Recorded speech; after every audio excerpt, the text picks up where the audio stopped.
나는 음악을 하는 사람으로서 한국 사회의 문제점에 대해 많은 분노를 느꼈다. 국가의 틀이 개인에게 끼치는 영향력은 음악을 하는 사람이든 아니든 어느 누구에게도 예외가 아니다. 불법으로 다운받는 사람들은 다운받고 욕이나 안 했으면 좋겠다.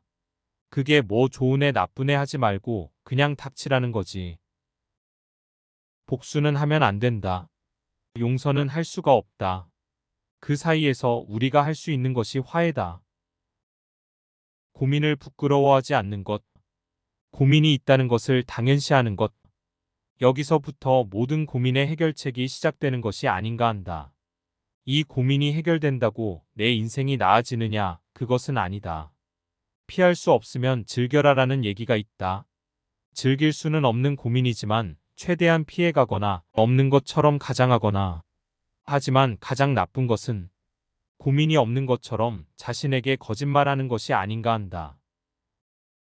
작금의 사회적 경직 현상들은 경제가 회복해도 정권이 바뀌어도 회복이 되지 않는 것이 진정한 문제다. 사랑은 진심이고 진실이 돼. 연애는 기술이다. 인간은 수많은 실수를 하고 신은 그것을 용서한다. 비와 동방신기의 일부 곡이 청소년 유해 판정을 받았는데 여당과 야당을 막론하고 지금 국회에서 벌어지는 일은 청소년들이 보기에 모범적인 모습은 아니다. 국회를 청소년 유해 장소로 규정하고 방송에서 차단하고 19금으로 정해 뉴스에서 못 보게 해야 한다. 흔히 꿈은 이뤄내는 것이 전부라고 생각하지만 꿈을 이루는 과정에서 잃어버려서는 안 되는 것이 있고, 또한 그 꿈이 행복과 직결된 것은 아니라는 것. 내가 무슨 꿈을 이루는지에 대해 신은 관심을 두지 않는다. 하지만 행복한지 아닌지에 대해서는 엄청난 신경을 쓰고 있다. 그러니 꿈을 이룬다는 성공의 결과보다는 자신의 행복이 더 중요한 것이 아닌가 생각한다. 나는 내 나름의 삶의 방식을 택했다. 남들이 똑같이 걷는 길에서 낙오하는 것에 대한 무서움보다 내가 진실로 원하는 나의 삶을 살지 못하는 것에 대한 두려움이 훨씬 더 무서웠기 때문에 그냥 나의 방식을 택했다. 더 이상 버틸 힘이 없고 일어설 힘이 없고 세상이 다 끝났다고 생각될 때 나는 항상 거울을 본다. 여러분도 거울을 보면 여러분 스스로를 믿는 단 한 사람, 마지막 사람이 그 안에 있다. 여러분들 자기 자신, 끝까지 여러분 자신을 믿어라.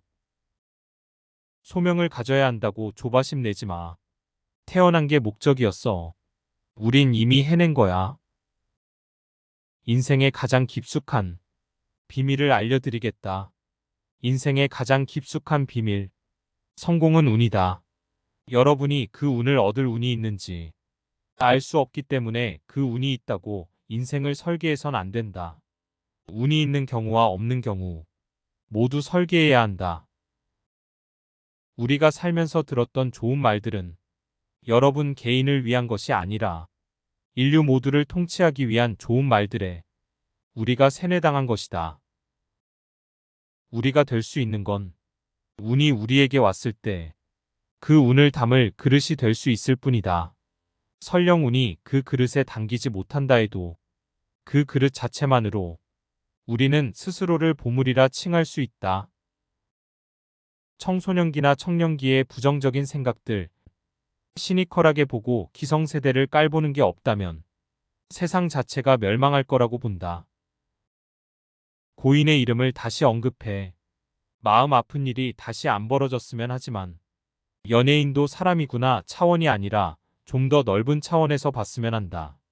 부와 명성이 행복의 필요 충분 조건이 되지 못한다는 것이 깨달음으로 전해져야 하는 측면이 있다.